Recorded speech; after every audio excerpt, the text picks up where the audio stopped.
There's no reason to become alarmed, and we hope you enjoy the rest of your flight. By the way, is there anyone on board who knows how to fly a plane? Hey, everybody. Welcome to Avoiding Real Estate Turbulence podcast. This is your pilot, Jon Lafferty, with Century 21 Town and Country. And copilot, Tony Abate with Ross Mortgage, and we are your real estate pilots. Our job is to be your real estate advocate and also make sure you're educated about the buying and selling process. We'll keep you informed throughout until we get you safely closed. In a real estate transaction, there are many reasons why you can encounter turbulence. Today, we are going to talk about something that's pretty prescient in today's news: refinancing, interest rates. Mm-hmm.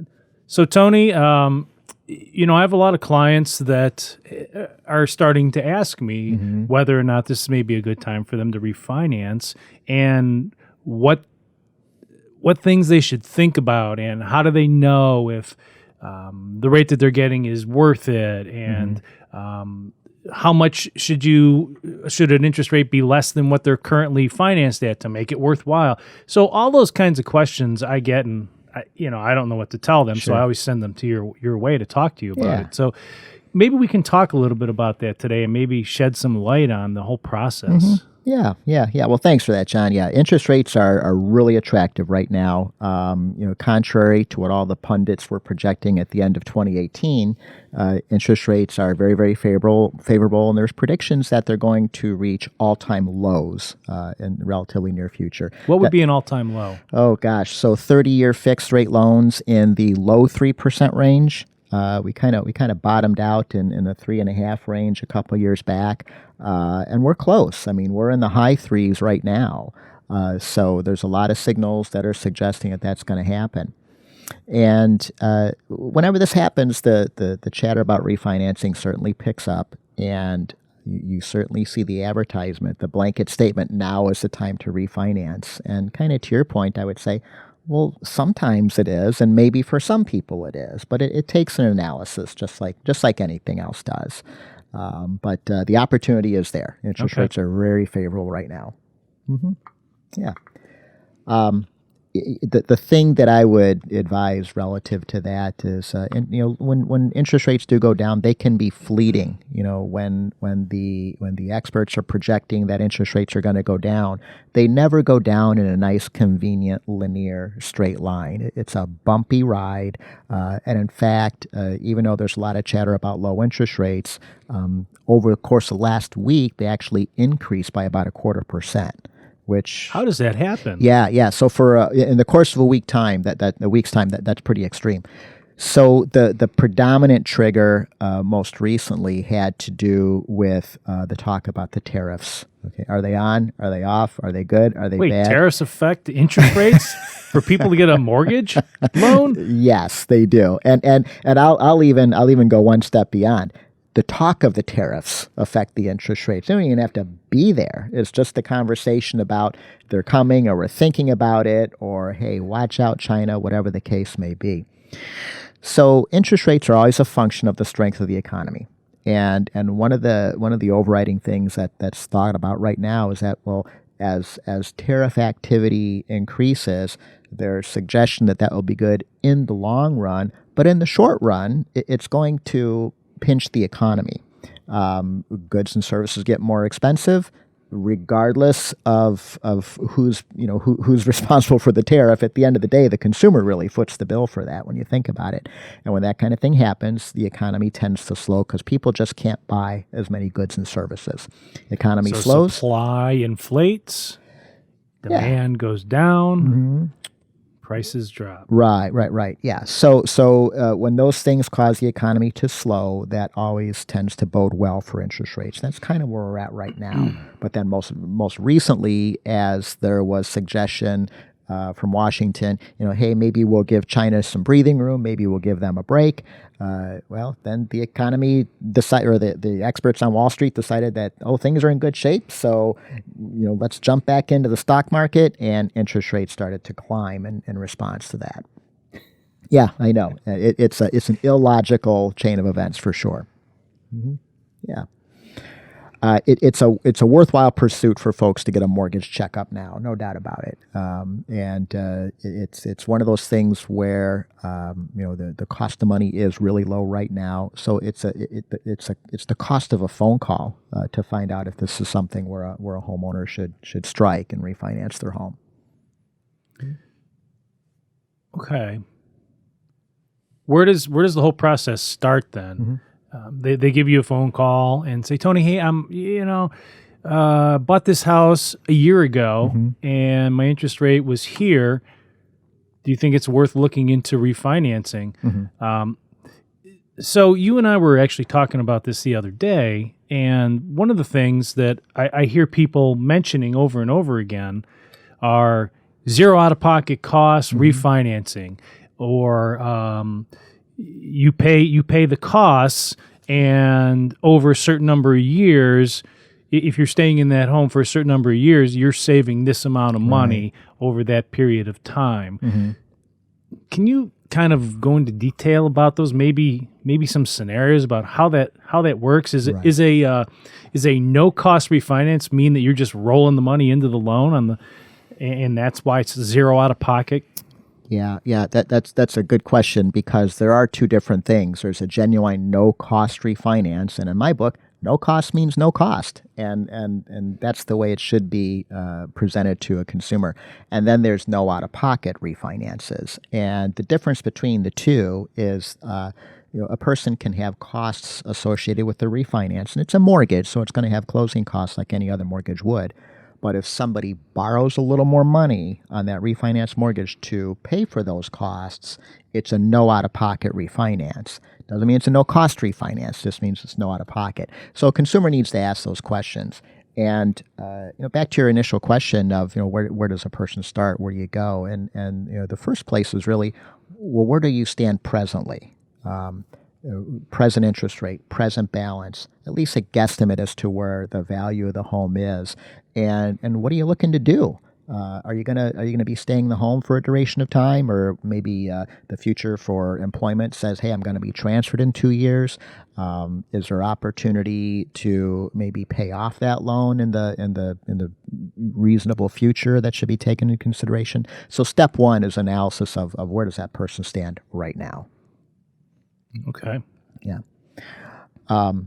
Once we have that, we expand into, well, what are you trying to do with the refinance here? And, the knee jerk is, well, if interest rates are low, I should take my higher interest rate mortgage and go into a lower interest rate mortgage. And that's not untrue, but there's more to it than that. And folks are generally getting into this for a few different things. Of course, the first one tends to be, hey, I want my rate lowered and I want my payment lowered. And that's absolutely a fair pursuit. It makes sense to do so.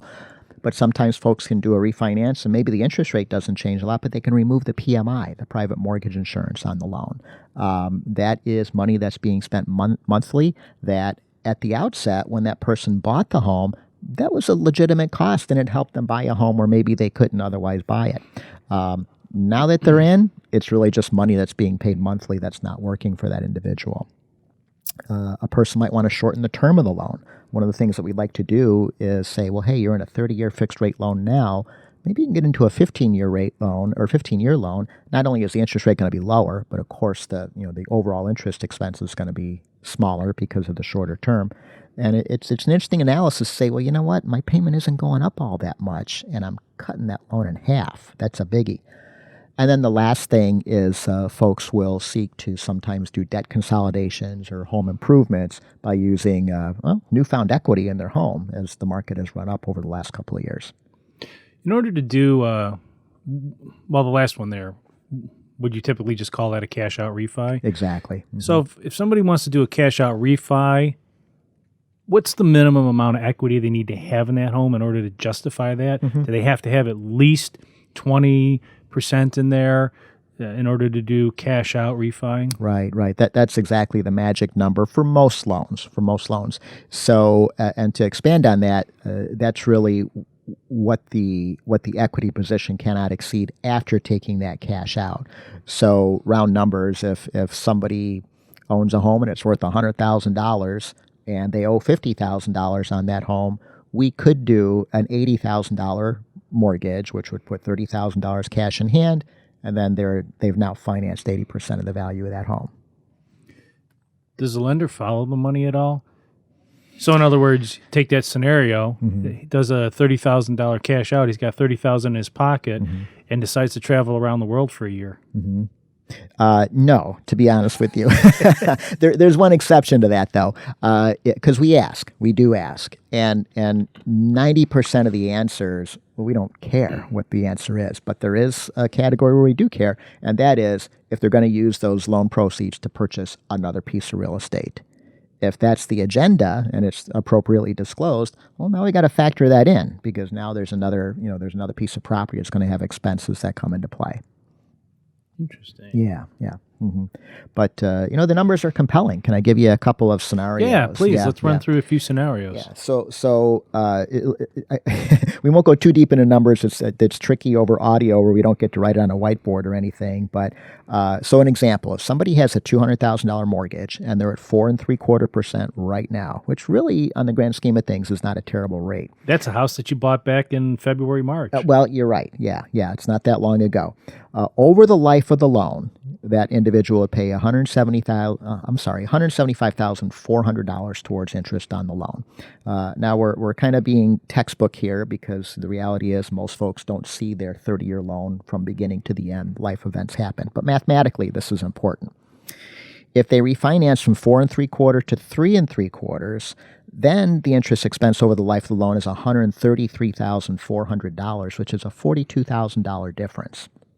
It's pretty substantial, for something that might cost them $2,000 or $3,000. But the interesting thing that I think is when we take that same $200,000 loan, plug it into that 15-year fixed rate loan, which is going to come at a lower rate. So let's say 3.25%. Their interest over the life of the loan goes to $52,900. That's $122,000 less than the same loan over 30 years. It's big numbers for what folks might say is not a big change in rate. Years ago, somebody had come up with a rule of thumb that said, well, you should not refinance unless you're getting a 2% reduction in the interest rate. And that would probably cause a lot of people to lose opportunity, because I would argue that if somebody is going to be in the home maybe for just a couple more years, a 2% drop in rate is not enough. However, if somebody's going to be in the home for 10, 15, 20 years, the forever home, as we sometimes refer to, then a 0.5% drop in interest rate is probably justifiable. Yeah, so we really got to look at the individual situation that they have and the plans going forward to the best extent that we can. Yeah. In a situation like that, a 1% drop in interest rate from 4.75% to 3.75%, what would something like that lower their monthly payment? How much would that lower their monthly payment? Sure. So on a $200,000 loan at the 4.75%, the principal and interest payment is $1,043. By dropping that same loan amount to 3.75%, it goes to $926. So that's about $120 a month. What would that be? Between $1,400 and $1,500 per year in savings, which kind of leads to the next part of all this analysis, and that is, break even. When does this make sense? And the break-even point. Can you explain the break-even point? Sure. So when somebody is refinancing basically from the same type of mortgage that they're in presently, so from a 30-year loan to a 30-year loan, it's relevant to say, well, okay, my payment's going down, but if I had to pay a certain amount of money to get there, when does it all start to make sense? If somebody got a really, really low rate, but they had to pay $15,000 to get there, it's going to take them a really long time to recoup those costs. So what we do is I work in a really simple way. My brain is not terribly sophisticated. So we look at what is the cost, what is the savings, and we do a division problem. So very simple. If a refinance maybe costs $2,400, let's just say, and that's not too far off, and somebody is saving $100 a month, then in 24 months, they'll have recouped those costs. 2 years, they'll recoup the cost. And so then that goes back to the other thing we talked about. How long do you think you might be staying there? Because let's face it, breaking even is no fun. If you're gonna do that, you want to at least realize the genuine saving going forward. But 2 years on the grand scheme of things for home ownership is pretty short. Window. It really is. Yeah.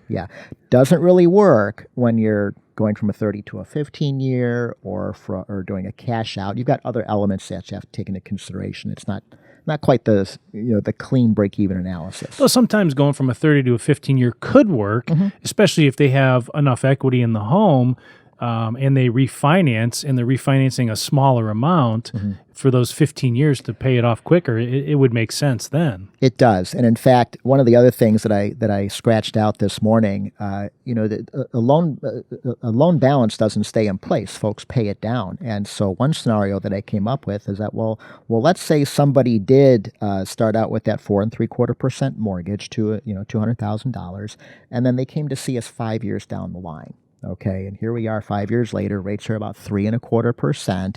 Well, their loan balance now is about $183,000. Okay, so they're at $1,043 per month now. They can go into a 15-year fixed rate loan. Their payment's going to be $1,283 based on that new lower balance, and so they've cut the loan term in half, but their payment increased by about $250 a month. That's a pretty darn good return. So I guess the message is that it's not automatically a huge increase in payment just because somebody has cut that loan term in half. Okay. Yeah. So it doesn't cost a dime to look. I mean, folks really should be checking into this right now. Go ahead, I was please. just going to say, well, what do you say to the person that is out there, and let's say they're at the 4.75%, they bought their home in February, and so they want to wait, though. They think that they're expecting another cut in interest rates in September, and probably expecting another one, maybe one or two more next year, right. And they're going to wait. Is there a benefit to waiting to see what happens, or is the smarter play to refinance now if it makes sense, refinance again, maybe in another 6 months if it makes sense, to continue to check and make sure the numbers work? Maybe the numbers don't work now, but at least have that conversation. Absolutely. And that circles back to what we brought up a minute ago, John, that you said that we didn't dive deep into, and that is the genuine no-cost refinance. They're out there. They're a legitimate thing, but the reality is a no-cost refinance comes at a higher interest rate than the standard refinance does.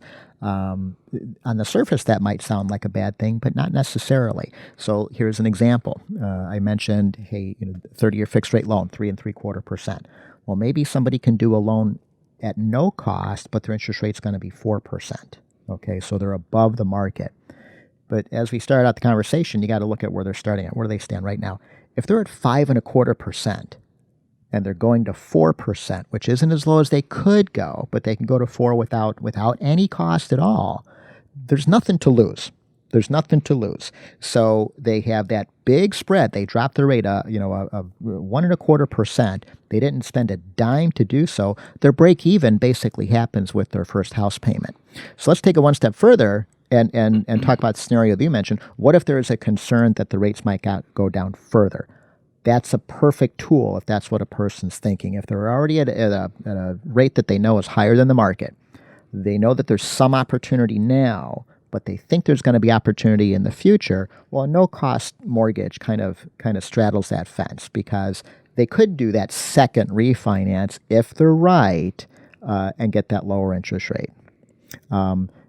What's become almost a meme on social media is the folks out there that are saying, well, goodness, I'm at a 7% mortgage right now. I could get 3.75%, but I'm going to hold out for 2. It's like, my goodness, you're still spending that interest money all along while you're waiting for an interest rate that may never happen. I'd love to have 2%. Who wouldn't? But it just may not be realistic. It's what we tell our kids, right? It's like, make good choices here.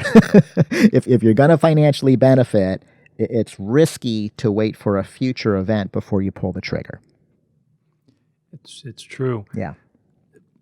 So a question going through my mind, and I'm sure other people's minds, how can you do a zero cost to the consumer refinance? Where is the lender making their money? There has to be something hidden in there, some clause that I'm going to have to give you my first child after 6 months. Where's that catch? How is the lender making money?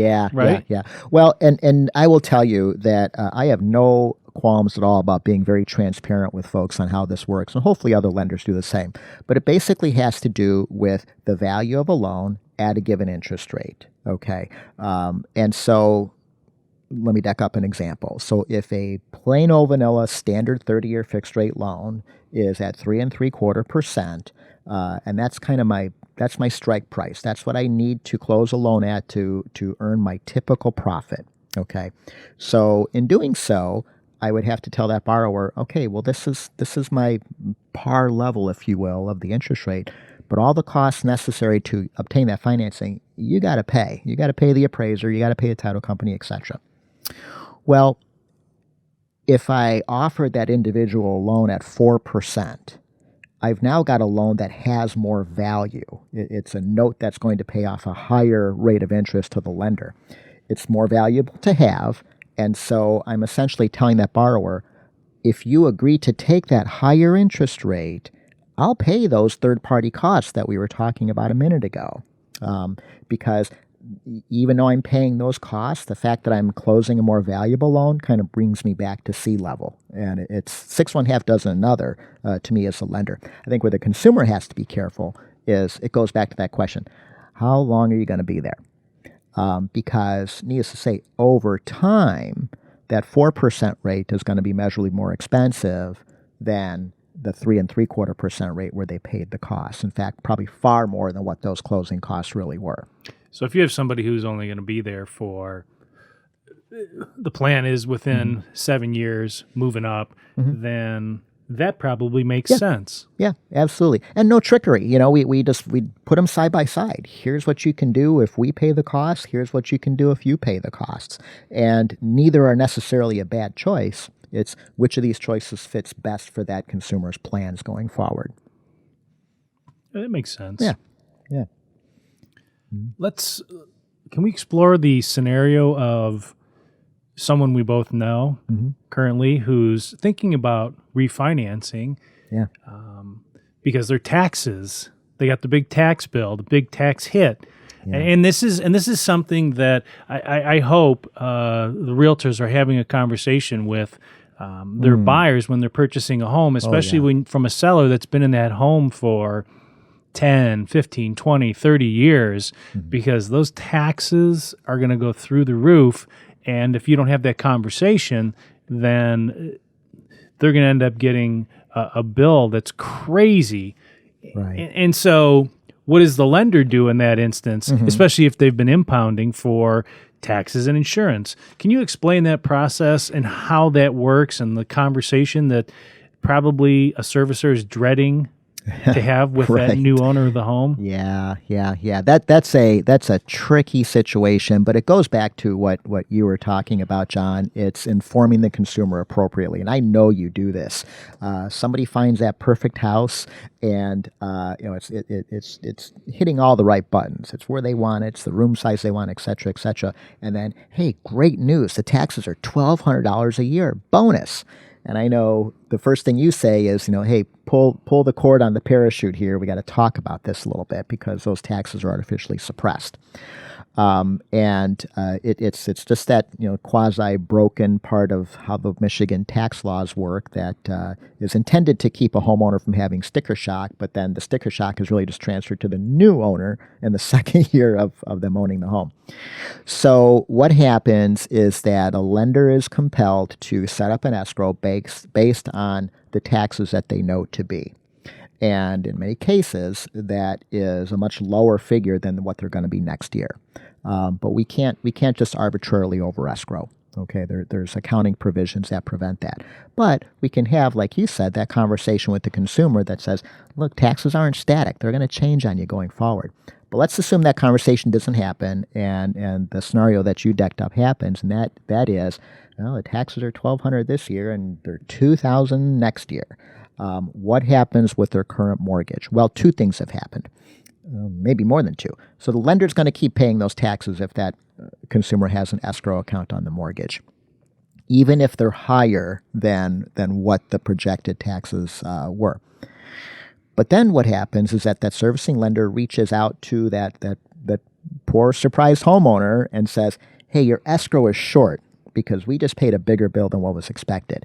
So not only do we have to make up the shortage, but the cat's out of the bag about next year, so we got to get you prepped for next time as well. And on the surface, it looks like a double hit, and it kind of is, but they're making up for a shortage in the past, and they're prepping for a higher number in the future. It can be really painful if that consumer is not informed. Boy, if that's not real estate turbulence, I don't know what is.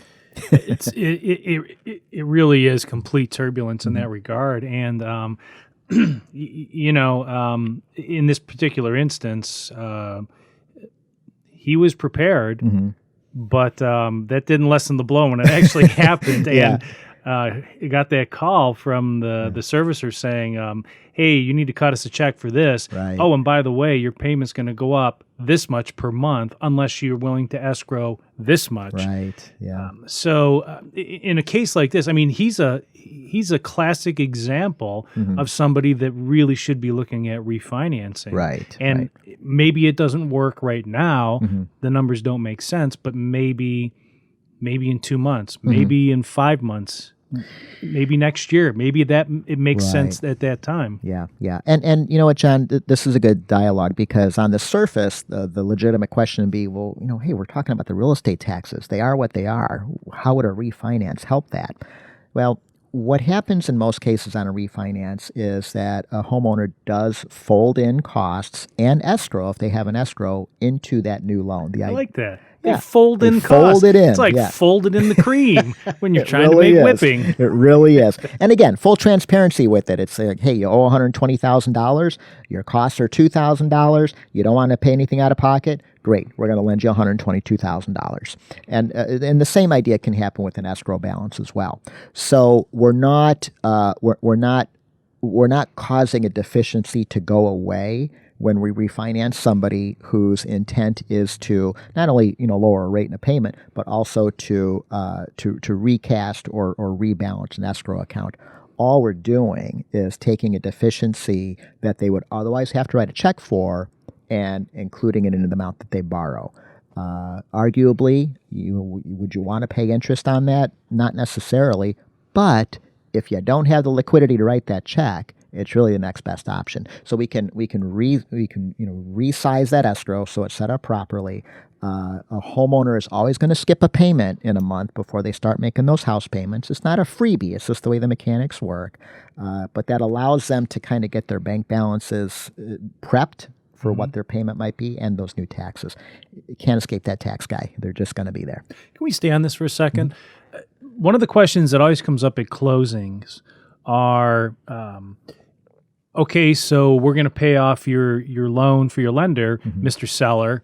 Oh, and by the way, you should be getting your check from your lender for your escrow accounts. If you don't, in this amount of time, I would give them a call. Yeah. And that's a conversation that, and when I'm sitting on the other side, I don't always hear take place if perhaps the other agent hasn't mentioned it. So sometimes I wonder if you've ever had to chase down, or if the servicers that you know of have ever had to chase down sellers trying to find them to mail them a check. Not that I've heard of, but it wouldn't surprise me if it happens. And I think the important thing that a consumer has to recognize, if they do have a mortgage that has an escrow and they're paying it off either through refinance or sale of the property like you're talking about, is that's their money. That's their money that's sitting in that escrow account, the consumer's money, and the lender acknowledges that. And it does happen after the fact. Some people say, well, gee, if I owe them $100,000 and my escrow balance is $2,000, why can't I just pay them $98,000 and just call it a day? Some lenders will permit that. That is the minority. The reason is that by holding on to that escrow, that lender has one last-ditch effort if there was some kind of accounting issue that might have taken place, they've got that money that they can use to adjust if the need arises. And sometimes it's timing. A tax bill comes out before a payoff hits or something like that. But to your point, John, there's a payoff of a mortgage takes place at closing, and then some weeks down the line, that check comes from the servicer. Hey, here's your escrow balance. Mm-hmm. Do lenders make interest on that money? No. In theory, no. It's a true escrow account. It's an interest-bearing account, but it's also by having that money sitting there, other funds that the lender has can be put to use, and they can earn interest on that. But no, it truly is a bucket of money. It doesn't cost any interest, doesn't earn any interest, and that's both for the lender and for the consumer. Can we talk a minute about neighborhood enterprise zones? And obviously this is specifically in Detroit. Mm-hmm. And so you have a lot of neighborhoods that are in these zones, and it gives them a break on taxes. From a lender's perspective, how hard is that to get adjusted? So for instance, a perfect example is I have these buyers that I'm working with, and we're looking specifically in these areas where these enterprise zones exist, mm-hmm. and there's quite a few homes that don't actually have them currently. They haven't applied for them. Okay. Mm-hmm. So what would happen is they would purchase that home and then apply, get approved. Mm-hmm. How do they square that with the lender if they've set up escrow accounts beforehand, obviously before closing, and mm-hmm. obviously they can't do anything until after closing? How does that get squared away and readjusted, and how does all that work? Sure. Well, the first tool in the toolbox for that is educating that consumer, and I know you and I both advocate that strongly. So if I'm understanding correctly, because this is more on your end of the transaction, so you have a property, it has taxes at a certain level, somebody purchases it, they apply to be part of that enterprise zone, and because of that, if it's approved, their taxes go down. Is that what happens? Considerably. Okay, yeah. All right. So you have a situation where an escrow is then going to be overfunded because of that decrease in taxes. Ultimately, that number will catch up to the lender, and it will be adjusted. But I would tell consumers, you can force that. If you have bona fide third-party notification says, hey, your taxes are going from A to B, they're being reduced. You can provide that to the servicer, and they're compelled to make that adjustment. There are accounting regulations tied to escrows that are very specific that say a lender cannot overfund or overhold money when they know that a bill is going to be less than what they thought it was. Yeah, we see it when a home goes from non-homestead to homestead too, right? Mm. I mean, that tax goes down. So you can wait for it to flush out and for the lender to do their escrow analysis on schedule. You're kind of making artificially high payments while you're waiting for that. So as soon as you get notice from the assessor's office as your tax is being reduced, get that to the servicing lender and say, hey, I want this calculated into a new escrow analysis. From a lender's perspective, when do you tell a buyer that, you know what, we're going to give you our best interest rate and you don't have to impound your taxes and insurance with us? Is that 20% or more? That's not a requirement to get the best interest rate? That's correct. And with us at Ross Mortgage and with most lenders, the interest rate is not going to change whether somebody does or does not have an escrow. The point of entry, to your question, is when somebody has 20% equity. That's a requirement on the Fannie Mae Freddie Mac side that says when there's less equity than that 20% mark, you got to escrow those taxes and insurance. When somebody has 20% or more equity, they can choose to pay those taxes and insurance on their own. That's the mark of a good lender, is a lender who makes that clear to people up front. I will tell you that I've been in transactions at closing tables where I've represented the seller, and I had one buyer walk away because they weren't told ahead of time that they had to escrow taxes and insurance, accuse the lender of lying, refused to sign, and on the spot signed their deposit over to the seller. Wow. Because they weren't going to buy that house because the lender didn't tell them that. And then I had somebody else refuse to close with a lender because that wasn't disclosed up front. Oh, man. And so, it really goes to the lender disclosing and being upfront with that buyer throughout the whole process. And sometimes you just don't see that happen. And when it comes out is at the closing table. And you know what, John? That is so unfortunate too, because at the end of the day, why would I not include that in the conversation? They're not my costs. That's the tax man and the insurance guy, assessing their legitimate costs. That absolutely should be baked into the conversation. But unfortunately, and sometimes with the less experienced lenders, when the question is posed, what are your closing costs? Then the answer is just what the closing costs are. But as you and I know, there's more transactional costs to that, and they can be substantial. So, there's no shame in saying, hey, you know what? You got to pay the tax guy, and here's the way it works if you have an escrow. So crazy that that kind of thing goes all the way to the closing table. But I'm not surprised to hear you say that, unfortunately. Well, and you and I have been to enough closings to know that there's a lot of stuff that happens at the closing table that people aren't prepared for. Mm-hmm. And we talked about this in a previous podcast, but I think it's worth mentioning again that when it comes to a buyer asking for closing costs, when they're purchasing a home, mm-hmm.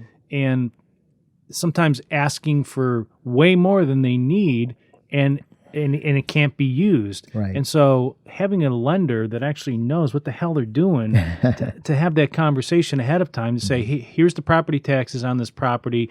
What am I kind of looking at for closing costs? Sure. Yeah.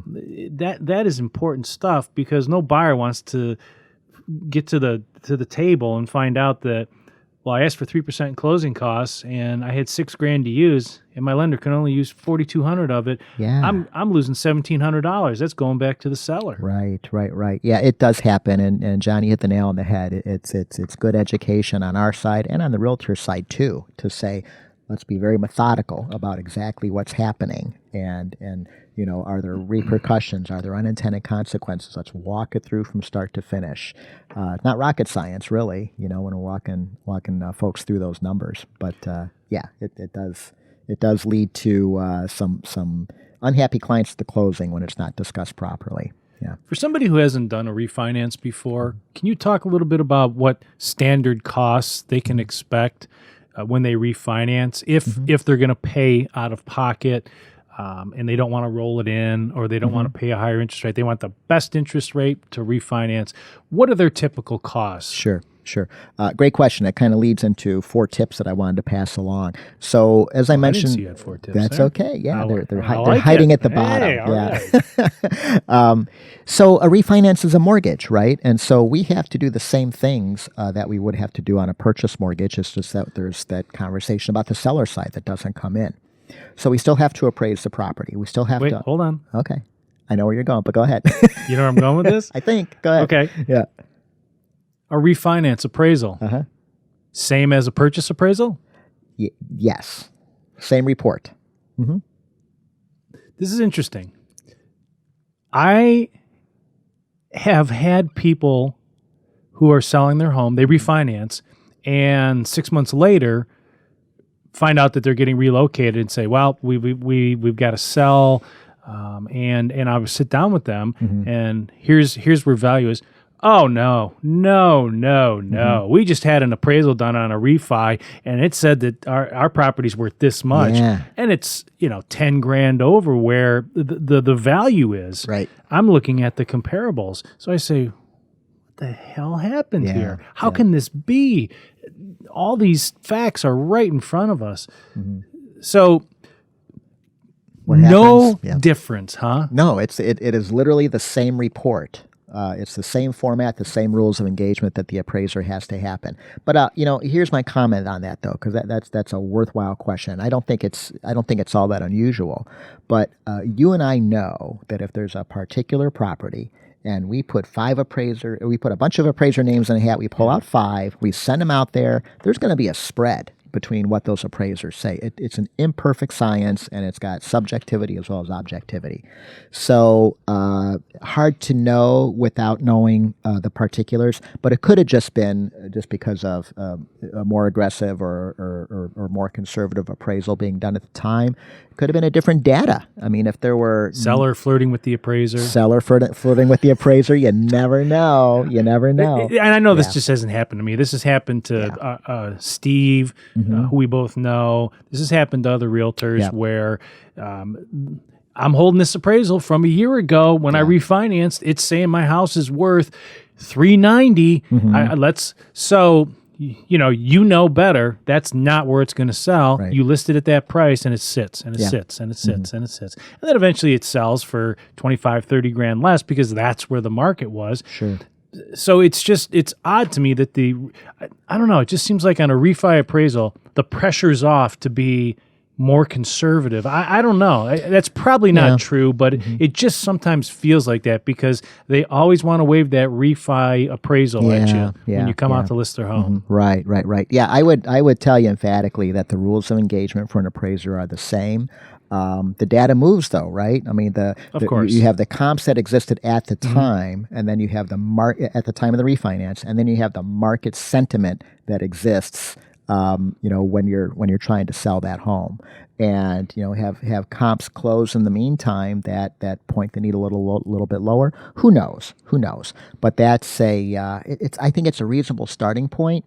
But if the value is not supported at the time you do the listing agreement, the data is going to show, and it's unfortunate when it goes that way. But I would argue that the reverse conversation probably doesn't happen. So if you were to say, hey, I can sell your home for $280,000, a seller's probably not going to say, oh, no, I appraised last year and the appraisal only said $230,000. Of course not. Right? Of course not. So yeah, the reality is we are in a business where the data is dynamic, right? It just changes, it ebbs and flows. But I will tell you this, when an appraiser goes out to an appraisal on the refinance, they don't know how much that consumer is borrowing. So that's not disclosed, and that's they interesting. do not. Yeah. I would almost argue that a refinance appraisal has a different level of purity into it, and this is why. What do we give the appraisal on the purchase transaction? We give the purchase We give them the agreement. stinking purchase agreement, Right. don't we? Because we have to. And more often than not, it comes in at purchase right price. at the Wow. button. Yeah. Hey, right on the button. Miracle of miracles, exactly.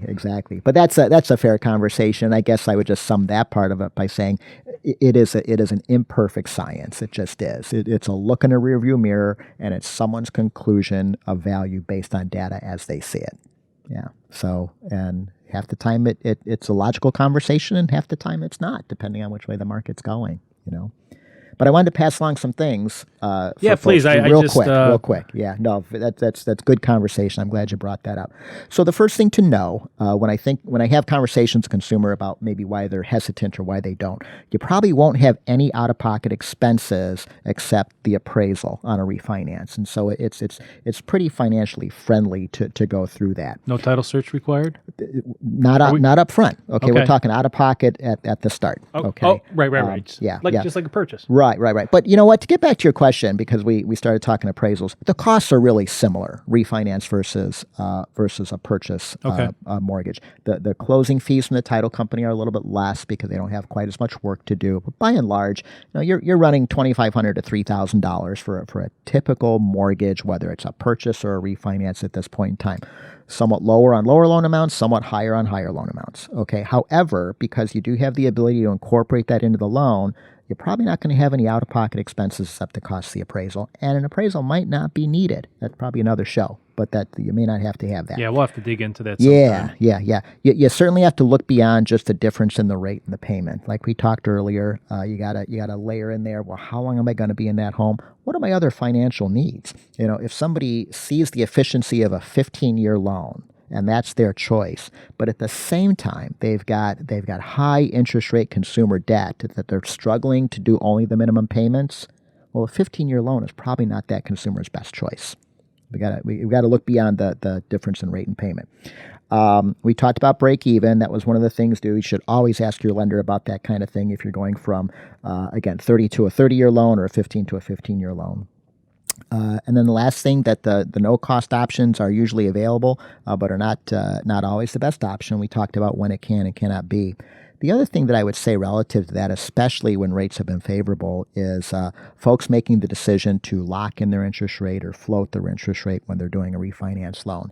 And I would tell you that when people are refinancing, because there's not a deadline when you close like there is on a purchase, they get a little more commando about whether they should or should not lock in their interest rate. And I always get a little bit nervous when they choose to float their interest rate on the hope that they're going to go lower prior to the closing.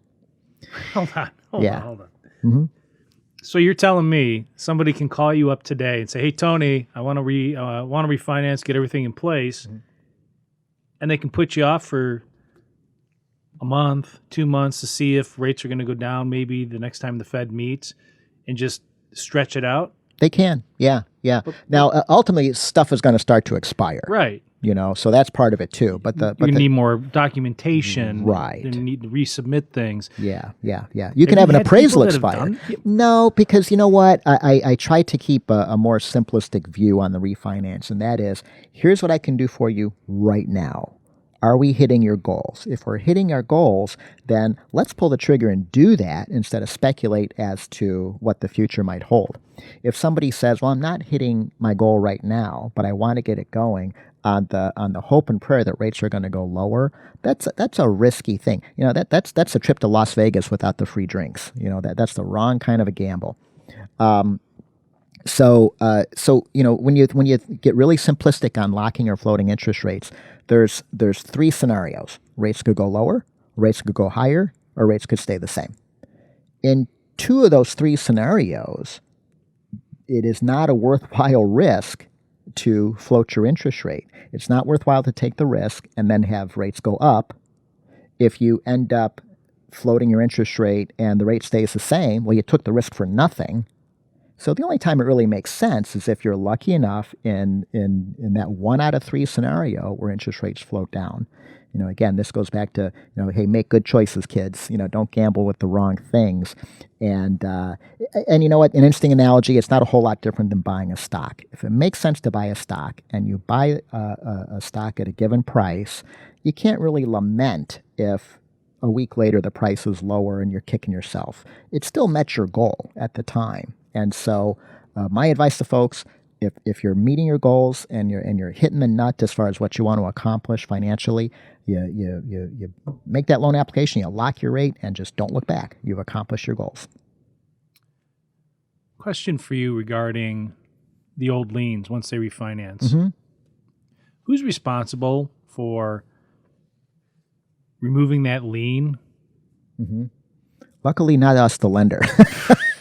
Man, I got to tell you, Yeah. and I know you come across this, but it's usually one out of or a handful of deals a year where we've got to track down this. GMAC is a perfect example. They would slap HELOCs, liens against the house, and so when you go to sell the house 20 years later, you never use the HELOC, but because they sent you something in the mail, it's attached to the house as a lien, but yet they refinanced in that time, but it's still a requirement from title that it has to be removed. Right. So, I mean, it's just something it just befuddles the mind that this is happening in this day and age, that they would allow that lien to stay in place and just record around it. Well, I would argue that it's probably a lien that was missed when the refinance took place prior. Title searches are what they are, and it'd be nice if a title search 100% of the time was accurate with the liens. They got to stop using Louis Title Company to do these title searches. Yeah. I'm going to tell you a funny title story after we get off the air here. But you're exactly right. It's got to be somebody reputable, because this is what happens. You close a refinance, you think all your liens are discharged because it's done, and now you go to sell your home, and there's a scramble to discharge a lien that is old and dusty. You thought it was long gone. Heaven forbid it's a lender that's gone out of business, which certainly happened as we cycled through the recession last decade. That's really tough to do. And I will say part of the onus is on the consumer as well. If you have a lien on your property and you've taken some action to pay off and have that lien discharged, you don't turn your back at that point. You you continue to be on the lookout and you insist, I want to see that discharge document. Okay, so if that person goes to sell and the title company says, oh, you got this GMAC lien that, back before your kids went into school, you can say, well, here you go, title company, here's the discharge that I got. That's a perfect scenario. I get it, but, consumers need to keep their eye on the ball as well. They need to stay vigilant on that part. Mm-hmm. Yeah. Yeah, for sure, because stuff like this happens, and every time the economy takes a downturn, we lose some mortgage companies and some smaller banks, and who the hell knows where those loans and liens and records end up at that point. Yeah.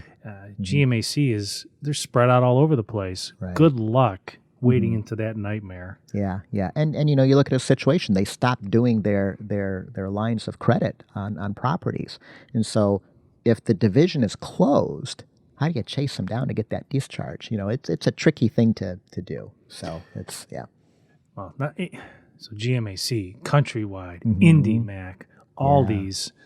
Is that all four? That's all four. Yes, I'm done with my four. We've exhausted your list? Yeah.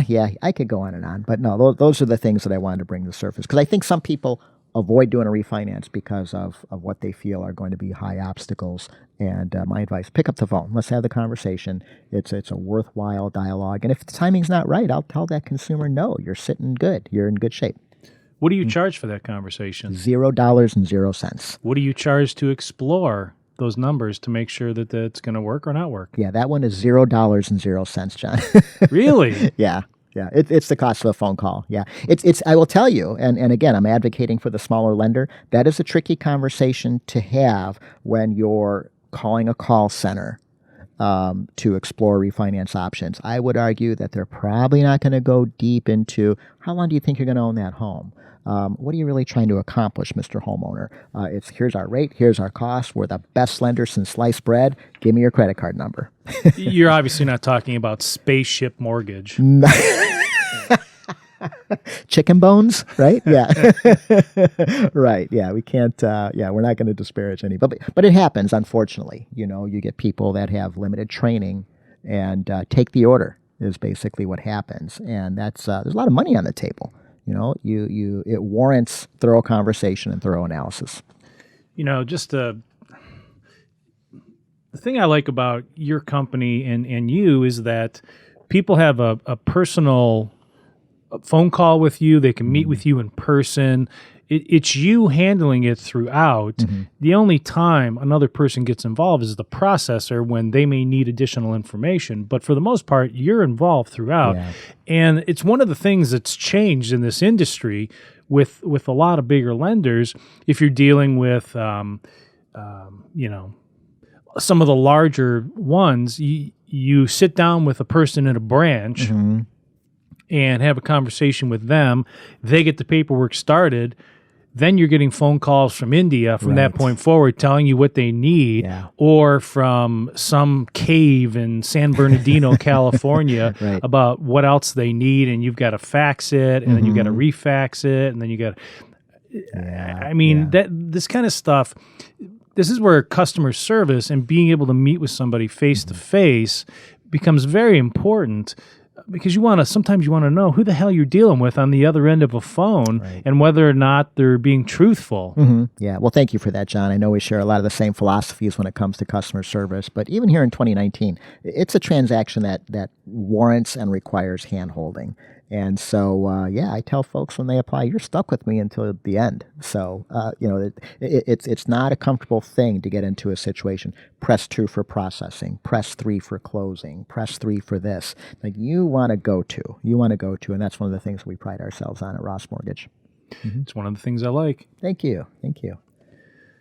All right. We Well, beat that subject to death, do you think?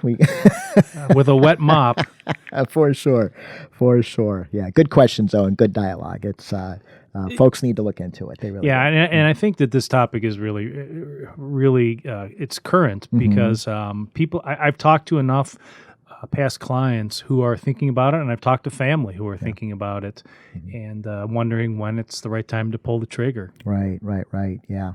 Well, I'm glad we talked about this. We probably couldn't have timed it much better in light of. I'm glad you came prepared. I thank you. Yeah, every now and then, right? So, yeah.